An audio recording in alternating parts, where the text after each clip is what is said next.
hace mucho tiempo, ¿no? Hablamos de Esteban, ¿se acuerdan, verdad? Cómo es que el Señor, el Espíritu Santo, nos da poder para resistir la oposición, para resistir cuando el enemigo viene y nos quiere tocar. Entonces, la última vez vimos que alguien sabe cómo murió Esteban, ¿verdad? Lo apedrearon a Esteban y Esteban se convirtió en el primer mártir de la iglesia primitiva, de la primera iglesia. Y él murió como un hombre del Señor. No reprochó a los que lo apedreaban, al contrario, dijo: no les tomes en cuenta esto, pareciéndose a Jesús cuando estaba en la cruz del Calvario, cuando dijo: Padre, perdónalos porque no saben lo que hacen. Y así murió Esteban. Pero presente estaba un hombre llamado Saulo de Tarso, que consintió, que autorizó la muerte de este muchacho. Y hoy vamos a hablar de otro joven llamado Felipe el misionero. Y cuando nosotros encontramos que Esteban está siendo apedreado, yo no sé si usted se preguntó por qué lo apedrearon. ¿Alguien recuerda por qué apedrearon a Esteban? Porque estaba predicando a Jesús. Y lo estaba predicando con conocimiento, con verdad, con pasión, pero con amor también. Y esta gente no soportaba a Esteban y hasta se tapaban los oídos y crujían los dientes contra él y lo asesinaron. Pero este fue un hombre que estaba lleno del Espíritu Santo. Pero a veces podemos pensar: ¿dónde estaba Dios? Yo les pregunto, amados hermanos, ¿era posible que Dios evitara que apedrearan a Esteban? ¿Dios lo pudo haber evitado? Sí. Claro que Dios podía evitar. ¿Dios podía haber protegido a Esteban? Sí. Pero vemos que Dios no protegió a Esteban. Vemos que Dios permitió que cada una de esas pedradas golpeara su cuerpo, maltratara su rostro y que finalmente le quitaran la vida. Y hoy vamos a ver por qué razón. Dice ahí Hechos 8:1: y Saulo estaba allí aprobando la muerte de Esteban. Y aquel día, fíjense qué sucedió, se desató una gran persecución contra la iglesia en Jerusalén, y todos, excepto los apóstoles, ¿qué pasó? Se dispersaron por las regiones de Judea y de Samaria. Unos hombres piadosos sepultaron a Esteban e hicieron gran duelo por él. Saulo, por su parte, fíjense qué hacía Saulo. Causaba estragos en la iglesia, entrando de casa en casa, y arrastraba a hombres y mujeres. ¿Y qué hacía, hermanos? Y los metía a la cárcel. Dice: los que habían quedado dispersados predicaban la palabra por donde quiera que iban. Entonces, a partir de que matan a Esteban, a partir de que muere Esteban, hermanos, agarra como que valor la turba, agarra como que el enemigo más fuerza y empiezan a perseguir, ya no solo a Esteban, ya no solo a los apóstoles, sino empezaron a perseguir, empezaron a arrestar, empezaron a meter a la cárcel, empezaron a meter a la prisión a todos aquellos que se llamaban cristianos. Entonces viene la persecución, y parte de esa persecución viene a través de este hombre llamado Saulo de Tarso, un hombre que tenía un celo, un hombre que tenía un fervor religioso, pero todavía no tenía al Señor. Y este hombre entra y dice la palabra del Señor que sacaron a hombres y mujeres y literalmente, hermanos, los arrastraban y los llevaban a la cárcel. Entonces estaban muriendo, estaban siendo arrestados. Ahora, acuérdense, Dios está permitiendo. Dios permitió que la muerte de Esteban fuera cruel. Dios permitió que la muerte de Esteban fuera así para impactar a la iglesia, para movilizar a la iglesia, porque el propósito de Dios no es que solo en Jerusalén se predicara la palabra del Señor. De hecho, como la iglesia nada más se estaba moviendo en Jerusalén y Dios quería que el nombre de Jesús fuera conocido en toda la tierra, entonces permitió que mataran a Esteban, que se levantara esa persecución para movilizar a la iglesia. Y acuérdense que la iglesia no es un edificio, sino es el grupo de creyentes. Y entonces la persecución movió a la gente. Tuvieron que abandonar a la fuerza Jerusalén, porque si se quedan en Jerusalén, los meten a la cárcel, tal vez les iban a quitar la vida. Pero algo que me llama la atención es que mientras la iglesia está siendo dispersada, por donde quiera que ellos iban dispersados, iban predicando el evangelio. Porque hasta ese momento todo estaba tranquilo, todo estaba estable, todo estaba acomodado. Sin embargo, Dios permite la muerte de Esteban, el impacto en la iglesia, la persecución a la iglesia, porque Él quería que se movilizaran a llevar el evangelio a otros lugares del mundo. Le voy a decir que uno de los propósitos que Dios tiene cuando permite una prueba, una enfermedad, una situación difícil en tu vida y en mi vida, es para movilizarnos para su servicio. La iglesia estaba muy cómoda. La iglesia solamente estaba trabajando en Jerusalén. Eso no implicaba tanto sacrificio. Y estaba muy cómoda porque Dios se estaba moviendo, estaban haciéndose milagros, estaba viendo un mover de Dios, pero no estaban haciendo más nada que en Jerusalén. Por eso es que Dios tiene que permitir esto para movilizar a la iglesia. Y a veces Dios permite que se levante un problema en tu vida, una enfermedad en tu vida, una amenaza para tu vida, un problema para tus hijos. ¿Para qué? Para movilizarte y acercarte al Señor, para movilizarte a orar más. Dígame si no es cierto, hermanos. Si no tenemos problemas y enfermedades, a veces no nos podríamos orar. Si no tuviéramos situaciones difíciles, no vendríamos a buscar al Señor. A mí me da mucho temor y pendiente a aquellos que aún a pesar de que están en enfermedad, en aflicción y en dolor, todavía ni así doblan su rodilla. Todavía ni así doblan su voluntad para buscar al Señor. Algunos, amados hermanos, están destinados a llorar la muerte de un ser amado por esa dureza, por esa rebeldía y tardarse en buscar al Señor. El apóstol Pablo escribe, entonces quiero retomar, la razón que viene la persecución es para que se predicara el evangelio en todo el mundo conocido. Y Pablo escribe lo siguiente, cuando dice: porque para mí el vivir es Cristo y el morir es ganancia. Ahora bien, si seguir viviendo en este mundo representa para mí un trabajo fructífero, ¿qué escogeré? No lo sé. Me siento presionado por dos posibilidades. Deseo partir y estar con mi Cristo, lo cual es muchísimo mejor, pero por el bien de ustedes es preferible que yo permanezca en este mundo. Pablo no está en depresión, Pablo no se quiere morir, pero Pablo entiende algo, hermanos. Pablo entiende algo de parte del Señor, hermanos. Algo peor que la muerte es una vida sin propósito. Pablo dice: si yo me quedo en este mundo es para servirle al Señor, para traer fruto para Él. Esa es la razón, hermanos, de por qué todavía no te has muerto. No sé si usted se ha preguntado: ¿por qué sigo vivo? ¿Por qué no me he muerto? ¿Por qué todavía estoy en esta vida? Porque todavía no has cumplido el propósito de Dios en tu vida. Porque el propósito de Dios es dar fruto para Él. Y no hay mejor fruto que dar o a través del evangelio. Él dice que yo quiero quedarme en esta tierra, y si yo me quedo en esta tierra es para tener un propósito, es de predicar el evangelio. Y hoy hablaremos otra vez, hermanos, acerca de un hombre llamado Felipe. ¿Cómo se llama nuestro personaje? Felipe. Y Felipe empezó, acuérdense que hubo un problema en la iglesia, ¿se acuerdan? Cuando empezó a haber un problema de crecimiento y de repartición, los apóstoles nombraron a unos hombres y pusieron las manos sobre ellos y los nombraron diáconos. ¿Se acuerdan? Desde ahí vienen los diáconos. ¿Y qué hacían los diáconos? ¿Los diáconos controlaban la iglesia? No. ¿Eso hacían? No. ¿Los diáconos participaban en juntas de negocios? No. ¿Los diáconos controlaban las finanzas? No. ¿Qué hacían los diáconos? Eran meseros.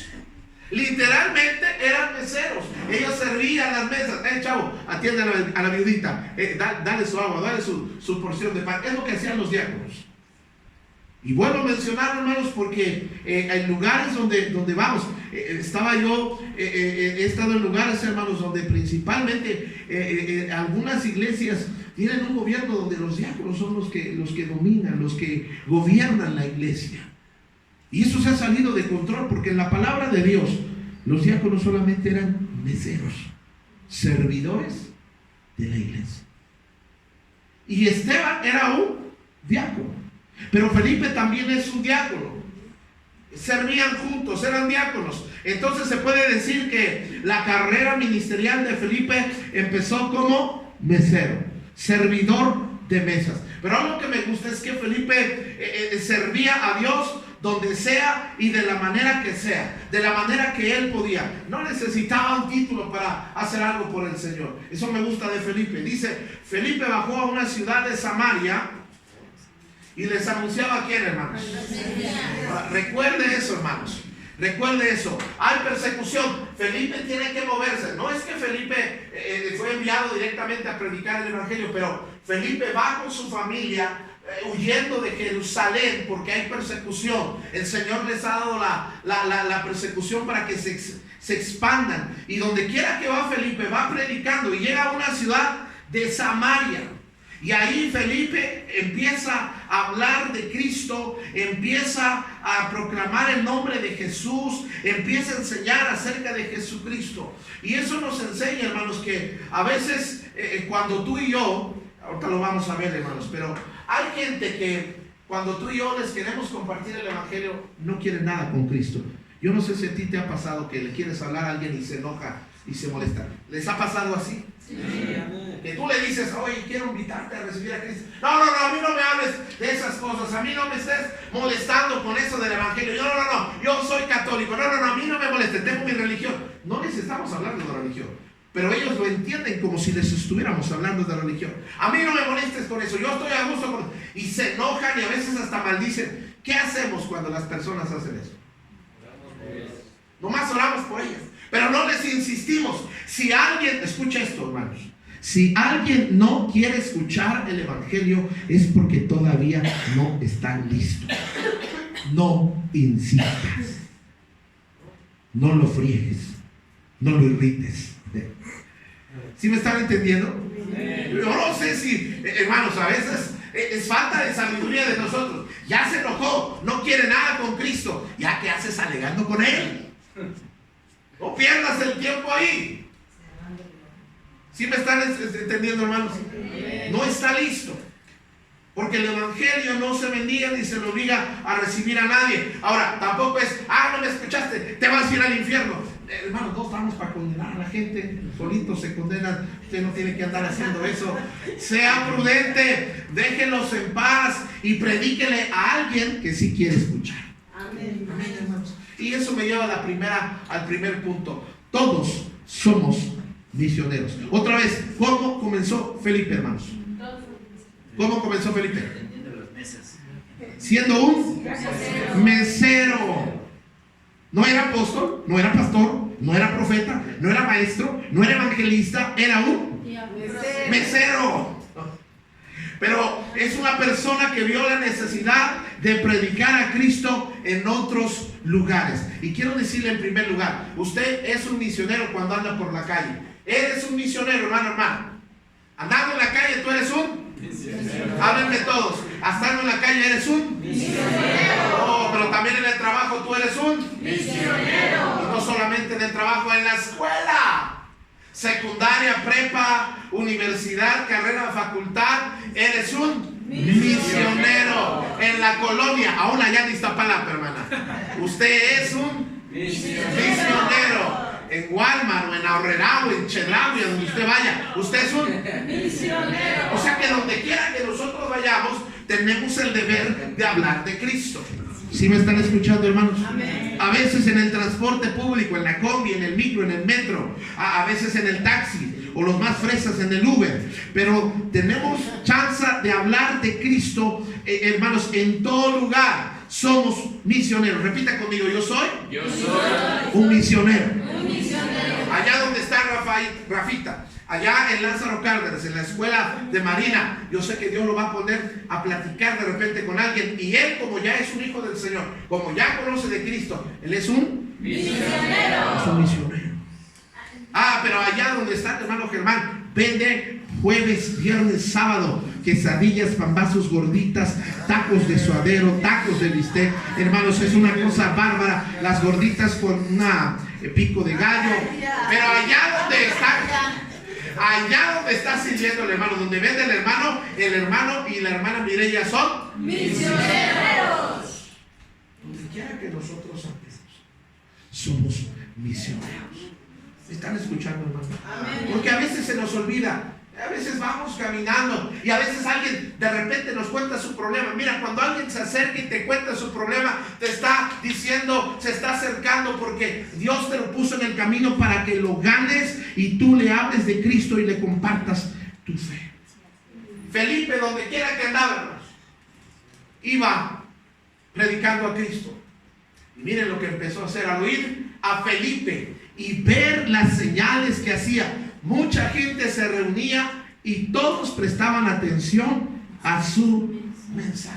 Ahora, qué curioso, en Jerusalén ya no los quieren oír, no los quieren, los apedrean, los matan, los encarcelan, pero ahí en Samaria están gustosos de escuchar el evangelio. Yo tengo una convicción, hermanos, hay lugares donde no nos van a querer escuchar, pero hay lugares donde nos están esperando para escuchar. Amén. Miren, cuando empezamos esta iglesia, ustedes recuerdan cuando salíamos a ganar almas aquí, la gente ni nos quería agarrar el folleto.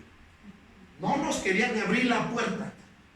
Y allá en la colonia del hermano Germán, la colonia del Retoño, hermanos, allá la gente era muy receptiva y allá la gente sí oía. Y llegó a venir gente de allá. Una vez trajimos hasta como un camioncito, ¿verdad? De por allá, del Retoño, de gente por acá. Hermanos, porque cuando se cierra la puerta, se abre otra. Estaba hablando con un pastor esta semana y lleva 5 años en el lugar donde está y no se le paran ni las moscas ahí. Y él está queriendo seguir aferrado ahí. Yo le decía, hermano, ¿por qué no te cambias del lugar? Se me quedó viendo como que le quería dar parálisis facial. O sea, ahí no las, sabes que no hay pecado si te mueves a un lugar donde tal vez sí te quieren escuchar. Mire, Jerusalén se había cerrado, pero el Señor abrió Samaria. Y la gente en Samaria, allá en Jerusalén ya no los quieren oír. Los meten a la cárcel, los llevan al bote. Pero en Samaria ponen atención, hermanos. Qué tremendo. Porque en Samaria ya estaban listos. Pero imagínense que los discípulos y la iglesia se aferran. No, nomás aquí en Jerusalén. Ahí se hubieran quedado. Dios ya había abierto Samaria para ellos. Y luego menciona algunos, de muchos endemoniados, los espíritus malignos salían dando alaridos y gran número de paralíticos y cojos quedaban sanos. Entonces Felipe empieza a ministrar, no solo les habla de Cristo, los empieza a ministrar, empieza a trabajar con ellos y de pronto, hermanos, se empieza a juntar un grupito y se hace como una iglesia. Dice, y aquella ciudad se llenó de ¿qué, hermanos? Alegría. De alegría. Entonces eso me lleva al segundo punto. Dios abre puertas y corazón. ¿Sabes que a cuántos les predicaron más de 2 veces el evangelio? A mí nomás me lo predicaron una vez, yo no soy tan duro. Pero ¿a quién le predicaron 2 veces el evangelio? ¿O 3? Mi hermanita Carito. A usted, a Carito, a la hermana Araceli. ¿Cuántas veces le predicaron, hermana? Como 6 veces. Y ya quedó, vamos por otro. No, ya. Y hermanos, pero ¿sabes que todavía no estaban listos? Pero Dios es el que abre puertas y abre corazones. Dios es el que tiene un momento. Por eso yo te animo a que tú no te desesperes con ese familiar que todavía no ha sido salvo. No le estés predicando en cada oportunidad, no lo estés invitando a cada rato a la iglesia, pero lo que puedes hacer por él es orar todos los días. Y el día que tú, ahora, no te quiere escuchar tu familiar, ve a donde sí te quieren escuchar. Tu familia no, pero el vecino sí, la vecina sí, la comadre sí. Y Dios se va a encargar en un momento de abrir puertas y abrir corazones. Dios cerró la puerta en Jerusalén, pero abrió la puerta en Samaria y en otros lugares. Hay que buscar la puerta abierta. No nos aferremos a las puertas cerradas. Y puertas cerradas es a veces aferrarnos a un negocio también, hermanos. A veces, si no es lo que quiero, y si no es de lo que yo quiero, y si no es como yo quiero, entonces no. Puertas cerradas, hermanos. Cuando se cierra una puerta, el Señor abre otras.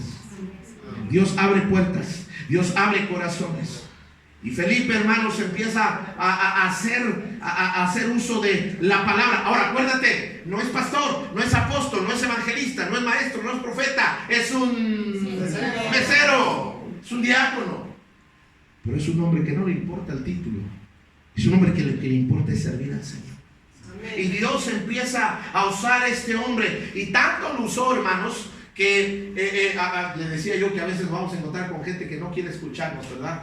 Y tanto tuvo impacto este hombre, que un hombre que practicaba brujería y hechicería se convirtió, miren, y desde antes en esa ciudad un hombre llamado, ¿cómo se llamaba este hombre?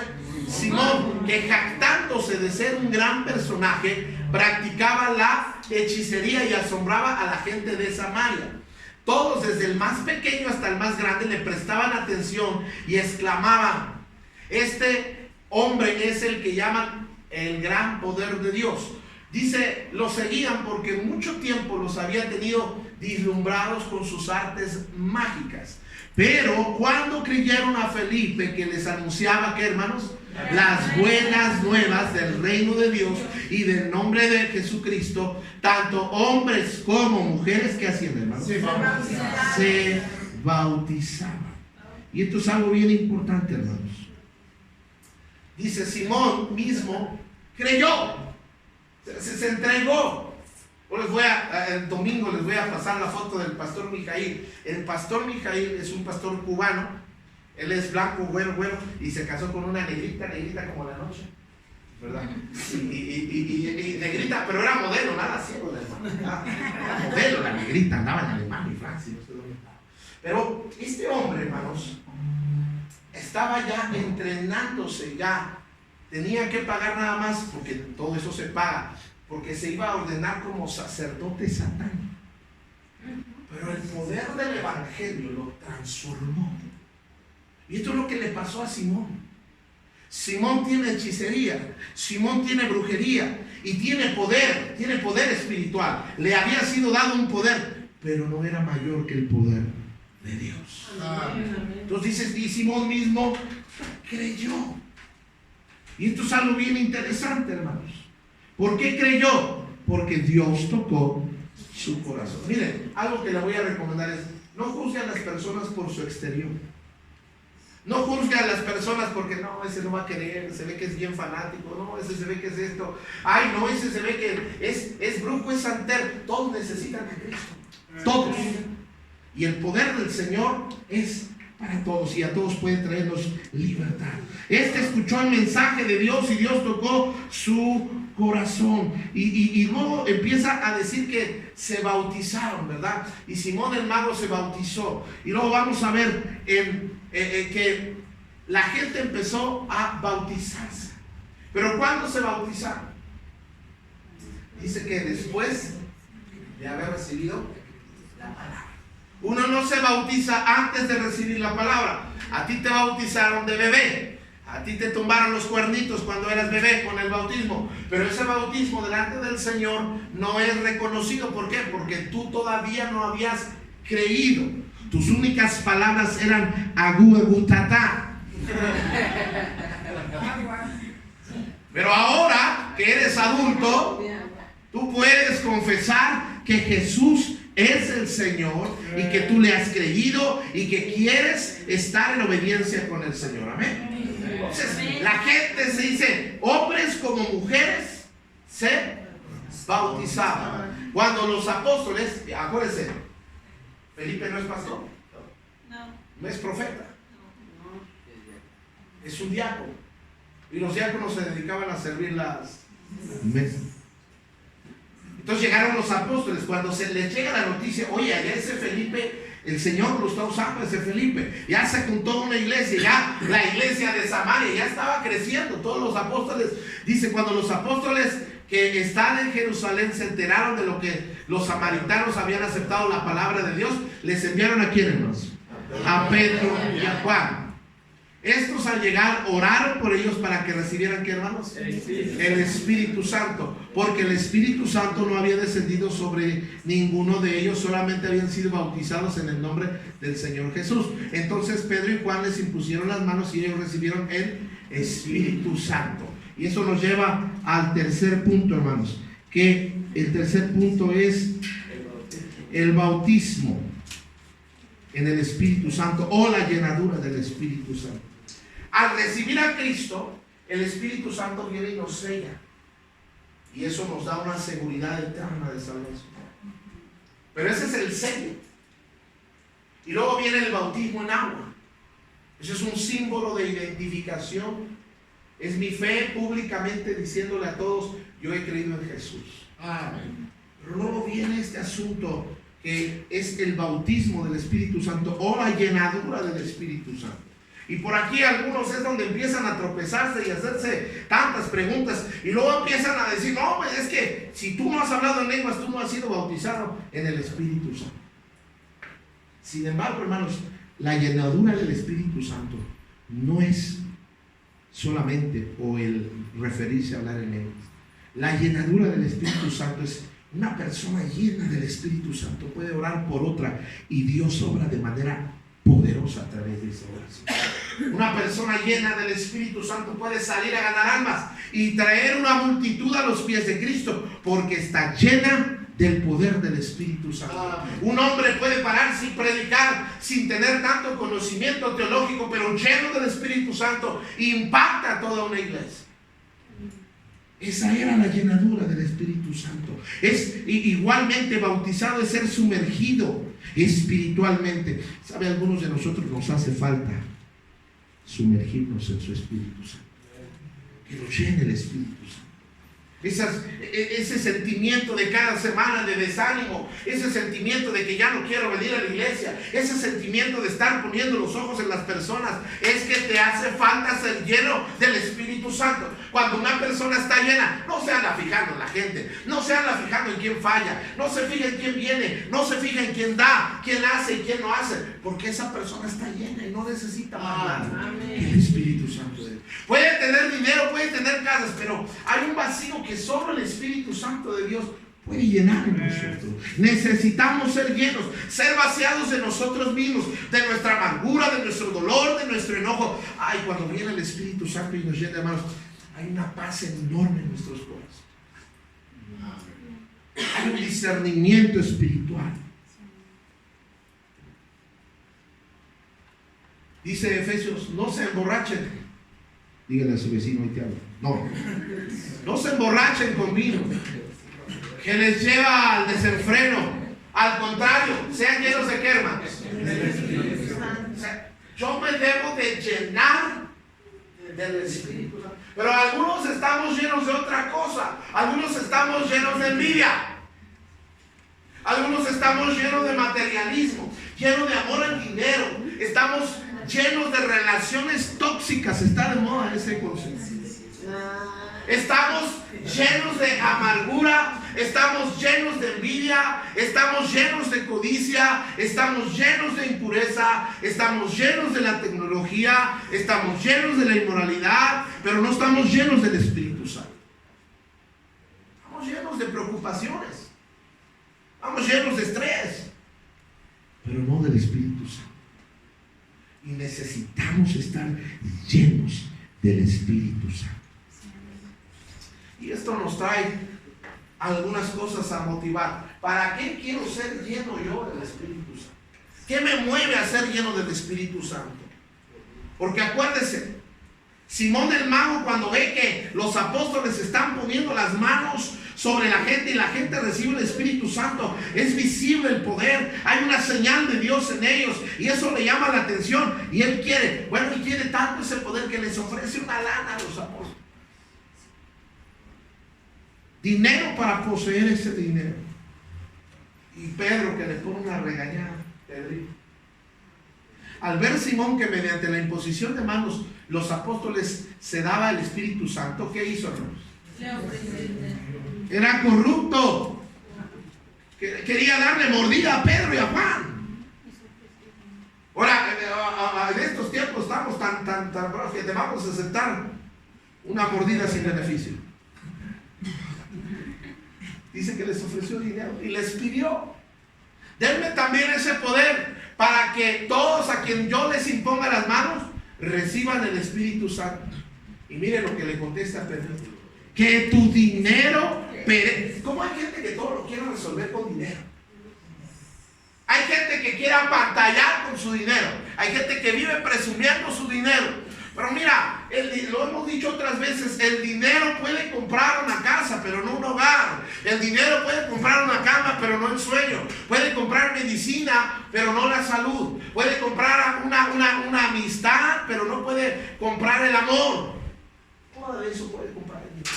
Simón pensaba que con el dinero, con la feria, él podía obtener todo. Pero el poder del Espíritu Santo no se obtiene con dinero. ¿Sabes que las personas que se dedican a hechicería, brujería, ya en niveles más altos, o santería, tienen que pagar para tener un rango mayor? Pero en el Señor no es así. Aquí no es de que pastor le doy una lana para que me haga pastor. No. Aquí tienes que empezar desde abajo. Aquí tienes que empezar sirviendo, orando, sirviendo lo que tú puedas, cuando puedas. Es así como se obtiene el poder del Señor. En obediencia, en lectura, en santidad. Eso es como se obtiene el poder de Dios. Pero no con dinero. Dicen, ni tienes arte ni parte en este asunto porque no eres íntegro delante de Dios. Y Pedro le pone una regañada. Y Simón ve con ojos de ganancia deshonesta el poder y la llenadura del Espíritu Santo. Por eso le decía que ¿qué nos motiva a nosotros a tener el poder del Espíritu Santo? Tener la llenadura, el poder, el bautismo del Espíritu Santo. No es para que la gente nos aplaude y diga, ay, qué bonito ministra, qué bonito predica, ay, qué bonito es esto. Ay, mira, no es para recibir aplausos, ni reconocimiento, ni que vean mis dones. Es para que vean a Jesús. Amén. Yo trato de hacerme... No tengo orejas de pescado. Cuando voy a algún lugar, hermanos, y ahora que fui con los hermanos cubanitos, hermanos, y ellos bien lindos, pastor, está predicando usted una palabra fresca. Y yo dije, ese mensaje lo prediqué hace 10 años la primera vez. Y ese mensaje lo prediqué hace como 8. Pero ellos dicen, pastor, predica usted bien bonito y fue de mucho ánimo. Y cuando la gente me dice cosas así, yo no oigo. Porque yo antes de subir al púlpito, lo que tengo en mi corazón es, Señor, que te miren a ti, que te reconozcan a ti, que aprendan de ti, que la gente se vaya llena, pero de ti. Esa es mi intención. No estamos para que nos aplaudan o para que nos reconozcan. No estamos para que la gente nos tenga en un pedestal. Yo quiero ser lleno del Espíritu Santo para que el reino de Dios sea establecido en mi familia, en mi casa, en mi vida, en mi ciudad y en mi país. Pero algunos no tenemos esa llenadura y ese poder, algunos por miedo. Nomás imagínate, ¿cuántos queremos que nuestros hijos anden en el camino del Señor? Levanten su mano. ¿De verdad? ¿La neta? ¿Sí queremos eso? A ver, ¿cuántos padres de verdad dicen, yo quiero que mis hijos anden en el camino del Señor? A ver, levanten la mano. Es posible que si tú pides eso, mira, el Señor puede llegar a enamorar a tus hijos tanto que se los lleva de misioneros a otro país y ya no los vas a ver.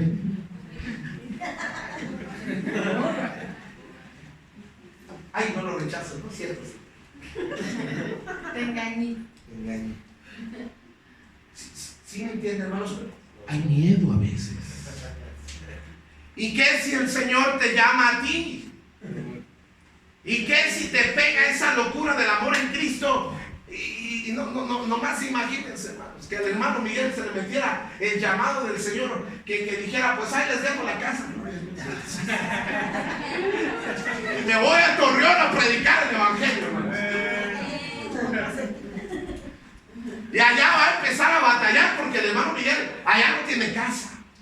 Y que el hermano Miguel quisiera dejar su empleo. ¿A cuánto tiempo está de jubilarse? A 5 años. Ya está más para allá que para acá. O sea, de la jubilación. Entiendan. Y que le pegara eso. Entonces hay mucha gente que no quiere de verdad ser llena porque hay un miedo. Porque nomás imagínense usted que ya tiene unos añitos. Hermanos, el Señor llamó a Abraham a los 70. O sea que todavía no te escapas. Yo voy a orar mucho para que el Señor llame a Rafael Vázquez y a la señora Iracema algún día y que me los mande allá a San Francisco de Rincón, Guanajuato, ¿verdad? Por allá. Ustedes, pastores, por allá. ¡Pastor, pero mi casa! ¡Mi capullo! ¡Mi Rafita! Pero se dan cuenta cómo a veces sí nos da miedo. Porque sí nos da miedo. Se le dio el terror en los ojos. Sí, ¿verdad? Ahora, a veces no lo queremos por indiferencia. A veces hay indiferencia, hermanos. Indiferencia es que no me importa. Mientras yo esté bien, no importa lo demás. Yo estoy bien en casa, yo estoy bien en mi familia. A veces por egoísmo. Y yo quisiera preguntarte a ti en esta tarde, ¿qué te detiene para desear que Dios te llene? Porque mira, que si tú le pides, Dios, lléname de verdad, Él te va a llenar. Pero esa llenadura es para moverte a hacer algo. Dios no va a llenar algo que no va a hacer nada. Es como si yo en esta noche fuera a llevar mi camioneta a la gasolinería, se llena como con 1,700 pesos. Y la lleno de gasolina, no los tengo, pero vamos a decir que los tengo. Y lo lleno el tanque, hermanos. Y luego vengo y la guardo ahí y no la uso para nada. No está gastando. Algunos, Señor, lléname, y lléname, Señor, y lléname de tu Espíritu Santo. Y dice el Señor, ¿para qué si no haces nada? Bueno, probando, 1, 2, 3. Pero bueno, como eso no les gustó, vámonos mejor a otro versículo. Después de testificar y proclamar la palabra del Señor, Pedro y Juan se pusieron en camino de vuelta a Jerusalén. Y de paso, o sea, no era su intención, pero y de paso predicaron el evangelio en muchas poblaciones de los samaritanos. Predicar de paso el evangelio. Te voy a decir, a veces tú no tienes la intención de predicarle a nadie, pero Dios te va a poner a alguien ahí en la zumba para que le prediques, ahí en el transporte para que le prediques, ahí en el hospital para que le prediques, ahí en esa cita con ese abogado para que le prediques. De verdad, no es nuestra intención. A mí me ha pasado muchas veces. Yo voy con rumbo a un lugar y yo no le quiero hablar a nadie. De hecho, usted que necesita aprender a conocerme, pero yo soy bien mi sueño, yo hablo un ratito, jijiji, jajaja, y luego ya. No hablo más casi. Y yo voy, si voy en un transporte público, yo voy callado, voy checando mi face, pero voy callado, no voy hablando. Y a veces el Espíritu Santo me ha dicho, háblale a ese. Y yo, Señor, ya te apliqué el domingo y el miércoles, otra vez. Y no te deja en paz. De paso. Es decir, que el Señor nos va a poner oportunidades para compartir nuestra fe. Mañana jueves, Dios te va a poner una oportunidad para predicarle a alguien de Cristo. Pero a algunos les da pena. De Chile. Un ángel del Señor le dijo a Felipe. Ahora, en todo esto Felipe ya ni había aparecido, porque los apóstoles tienen una autoridad, tienen un llamado. Pero Felipe es un diácono y básicamente el trabajo de un diácono es servir las mesas. Pero él está sirviendo, él está haciendo la obra del Señor. Ponte en marcha hacia el sur por el camino del desierto y baja a Jerusalén, de Jerusalén a Gaza. Y ahí mientras está en ese camino, el Señor le da la orden y Felipe tiene un oído para escuchar al Espíritu Santo. Porque te voy a decir una cosa, entre más obedezcas a Dios, más clara vas a oír la voz del Espíritu Santo. Y el Señor le pone en el camino a un etíope. Y esto nos lleva al quinto paso. Nos lleva al quinto punto, hermanos. Impulsados para ir. Ahora acuérdense, Felipe salió como mesero, pero por la persecución se convirtió en misionero. Y Dios usa las circunstancias para movernos y para llevarnos a crecer en nuestra responsabilidad. Dios, hermanos, yo pregunto una cosa, ¿podrá hablarnos a nosotros como le habló a Felipe? Sí, ¿sí o no? Sí. Es posible que el Señor diga en esta noche, Betito. háblale a tu vecinito. ¿Es posible que el Espíritu Santo nos hable a nosotros? Sí. Y yo, es más, me preocuparía si no te está hablando. Porque Dios te está moviendo. Ya háblale a la viejita, ya se va a morir. Y Dios te la está poniendo en el camino, ya huele hasta muertito. Y Dios te lo está poniendo para que le prediques. De veras, hermanos, Dios nos arrima a la gente. Ya que no quiere salir, Dios te la arrima y te va. Nos impulsa, hermanos. Hechos 8:27. Felipe emprendió el viaje y resulta que se encontró con un etíope eunuco, alto funcionario, encargado de todo el tesoro de la Candace, reina de los etíopes. Había ido a Jerusalén para adorar. Y en el viaje de regreso a su país iba sentado en una carroza leyendo el libro del profeta Isaías. El Espíritu le dijo: ¿a quién, hermanos? Yo quiero que veas que Felipe otra vez no es pastor, no es apóstol, no predicaba cada domingo en la iglesia, pero él tiene un oído para el Espíritu Santo. Y mire que le dijo: acércate y júntate a ese carro.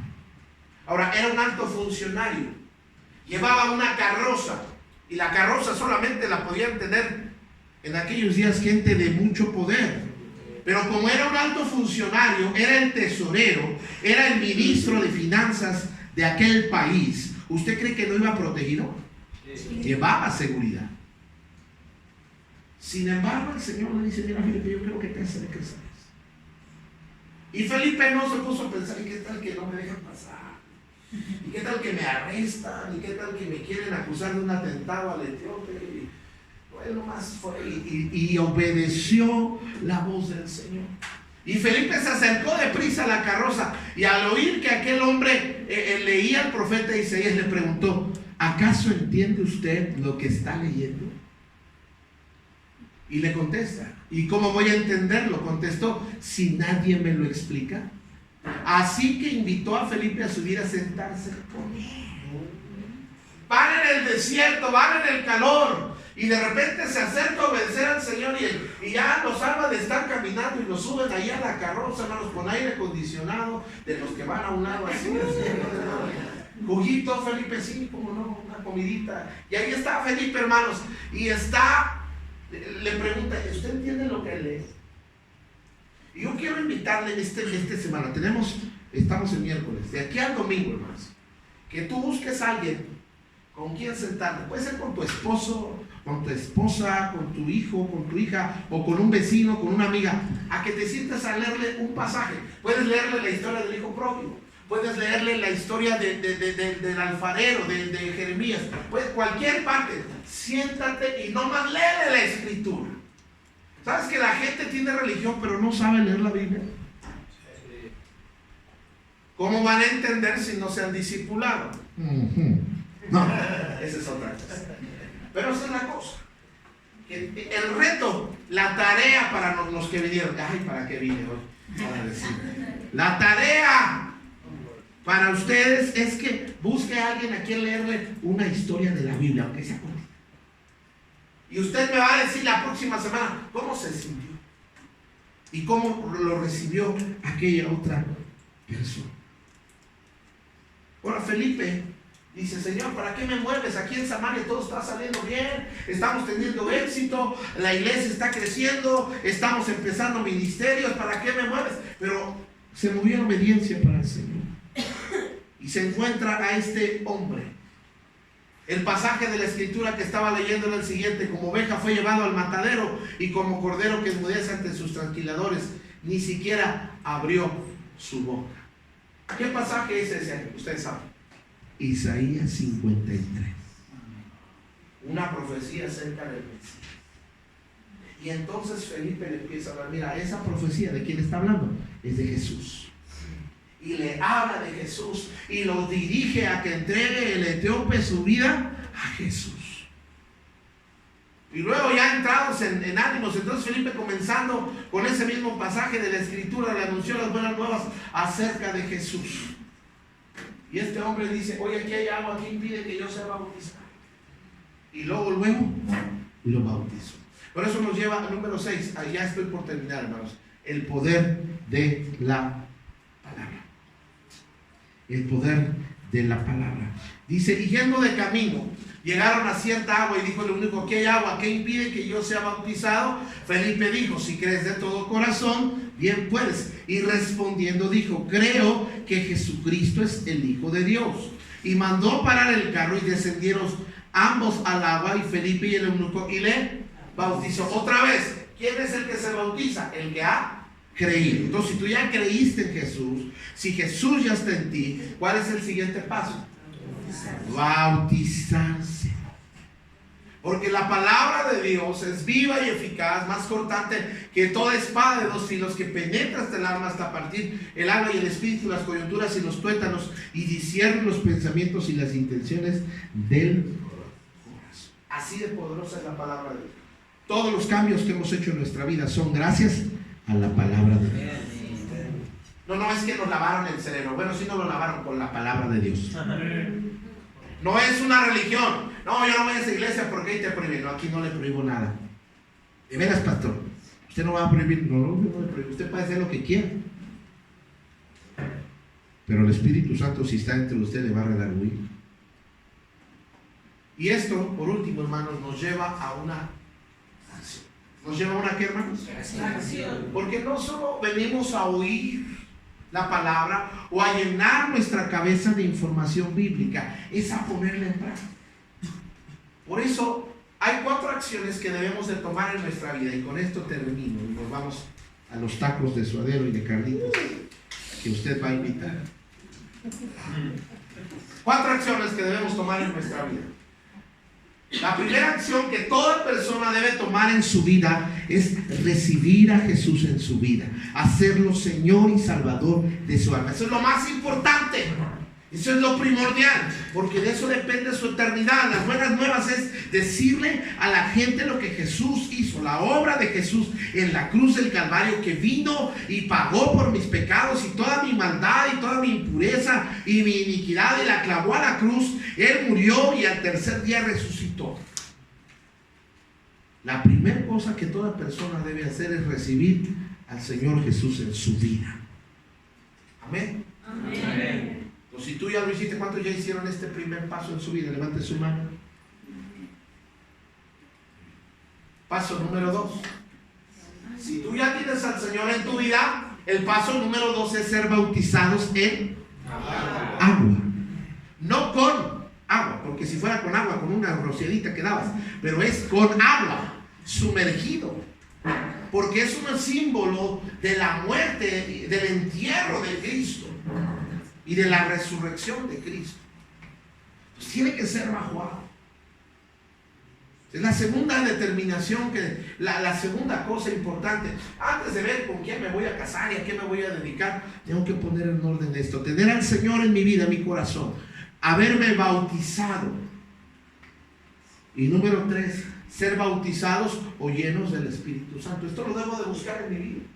Debo de tomar acciones para que en mi vida esté llena del Espíritu Santo de Dios. Porque cuando yo estoy lleno del Espíritu Santo de Dios, hay poder en mi vida. Tengo influencia. Mi oración tiene influencia. Mi intercesión tiene influencia. Mi amor tiene influencia. Todo lo que yo haga para el Señor tiene influencia, poder y significado con la llenadura del Espíritu Santo. Todo padre debe ser lleno del Espíritu Santo.